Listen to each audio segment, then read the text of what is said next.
Bob in Oklahoma. Bob, how are you feeling? Yeah, I'm sorry. I had to dig you out of my pocket.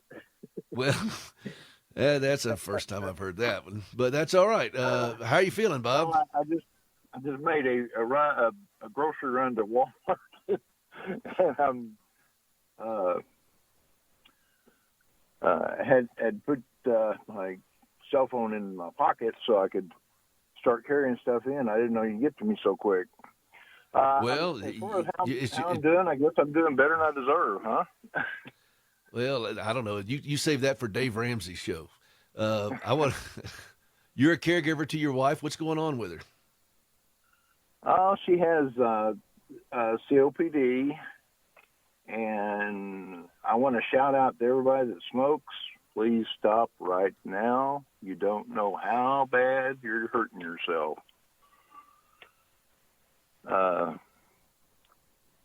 She smoked for many years, and she's reaping the quote unquote benefits of it. And it's just they prescribed her.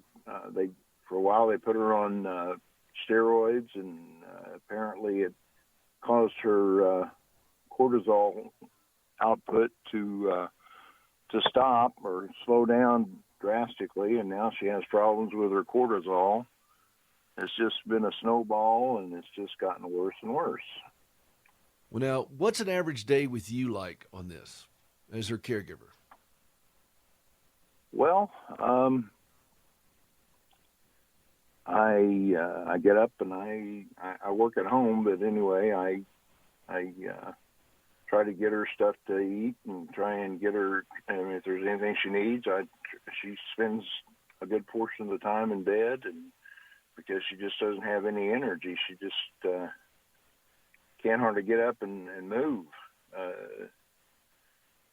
I try to do. So, are you doing all the Things around housework, the the house. cooking, and the laundry, and everything else?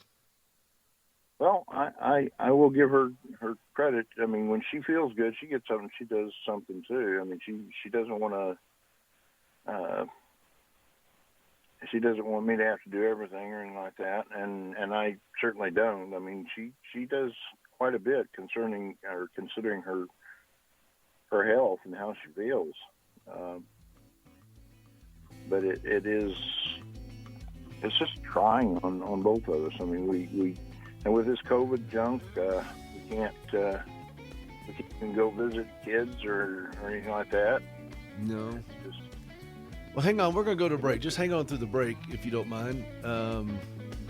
This is Hope for the Caregiver. This is Peter Rosenberger. We're dealing with the topic today. It is kind of the caregiver tip of the season is if you don't make it worse, that counts as a win. That counts as a win. All right? 888-589-8840. 888-589-8840. We'll be right back.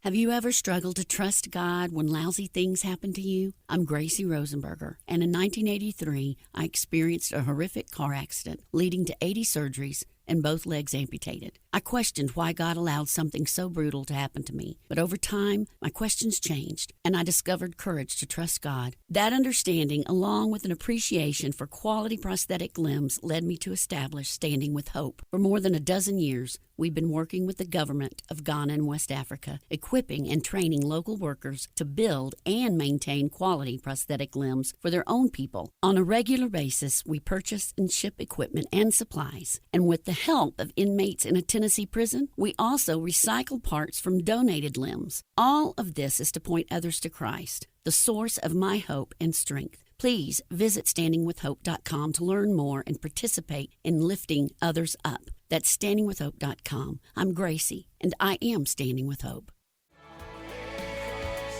Welcome back to Hope for the Caregiver here on American Family Radio. This is Peter Rosenberger. This is the nation's #1 show for you as a family caregiver. How are you feeling? How are you holding up? How are you doing? 888-589-8840. 888-589-8840. We're talking with Bob in Oklahoma. He's taking care of his wife. She has COPD. She smoked and has limited abilities. She tries to do the best she can with what she has. Bob, let me ask you this. If there's one issue that kind of nags at your heart, what would it be? Um, God, I guess.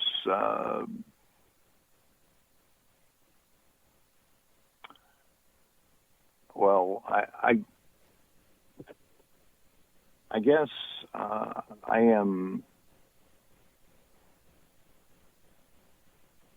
I guess I'm angry with her because Yeah. she would not quit smoking, and I mean I used to smoke myself many years ago, but I quit. I haven't smoked in 20 years or more. But anyway, I tried to encourage her to smoke, to not smoke, and tried to do everything I could, and she never would quit. And I'm angry with her because she's cheated herself and us and her family out of a lot of good times. Yep. Out of a big portion of life, and I hate to say that, but it's No, there's no wrong answer here. This is how you feel. This is how you feel. It's however ugly it may look or whatever, and it is what it is. So, what do you do with that anger, Bob?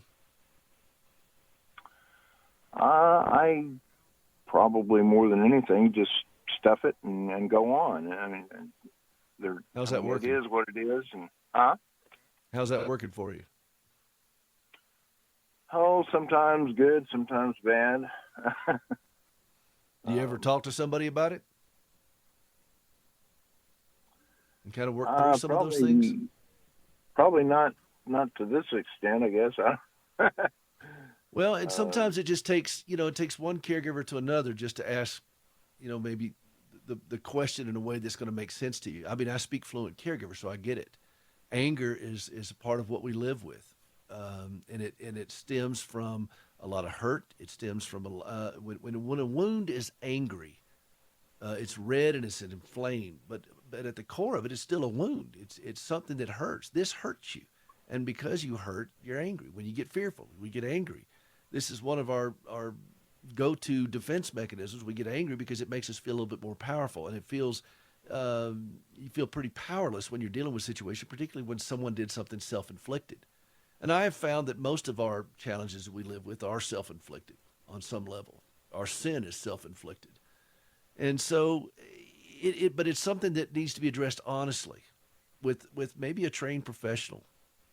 Bob, have you considered maybe just sitting down with somebody who's got some good sense about him, been around the block a bit? Maybe it's a professional counselor, maybe it's a wise pastor, but somebody that you could trust to go and just, kind of let them hold your hair while you puke a bit. I know that sounds graphic, but that's kind of what has to happen. I don't know how much hair you got to hold, but you got somebody that can look at it splattered all over the table and not be freaked out about it, and give you some good insights. You obviously have some understanding of Scripture, but sometimes it takes somebody to walk through it that can see it from a little different viewpoint. And that might be a good Christmas present to give to yourself and to your wife, is for you to go to someone else, a trained professional of some kind, and maybe sit down and have a conversation about your anger and how you can better process that out and work that through, particularly in the context of Scripture and the grace of Christ. Is that valuable? Okay, that is valuable. I will think about that. I will consider that, and I want to thank you. I've never heard your program. This is the first time I ever listened to it, but I keyed in on the caregiver part, and I thought, well, this is interesting. I mean, I listen to AFR all the time, but I had never heard your program, and I guess God put me here, had me to turn the radio on this morning and listen to you, and I appreciate it. Well, I'm very grateful that you did, and this is why we do the show, because you never know who's listening. You never know who's out there. caregivers, by just, as a rule, are usually often overlooked. And if you were the first person, if you were the first caregiver that's ever stuffed your anger, I would be concerned, Bob. But you're not. You're not the first person that's done this. You're not the first caregiver that's done this. You're not the first caregiving husband. I am the crash test dummy of caregivers, Bob. If you could fail at it, I failed at it. Okay, and but it's not healthy for you to do this. Healthy caregivers Right. make better caregivers, and part of being healthy is let's deal with this. Okay, so start with your pastor. Maybe he can recommend somebody that you can talk to that would be a person, not somebody right out of school. I mean, somebody that's been around the block a little bit. Okay. Right. And Right. and sit down with it. Maybe there's a support group that you can go and just listen to how other people have done it. There are a lot of 12-step kind of groups out there for people who live with people with afflictions, and you Right. learn what you can and cannot control. Your wife Right. made her own grown woman decisions.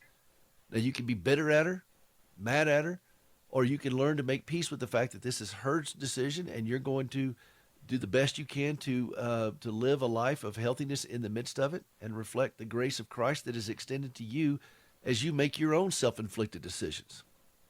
Right. And that's kind of the way we have to look at it, I think, for us to be able to navigate this a little bit more peacefully. But give it a shot. It might be a great Christmas present to give to yourself. I'm going to try to zip through a lot of the phones as best as I can. And but Bob, I thank you for listening. I hope you'll keep listening. Well, thank you very much, and Merry Christmas.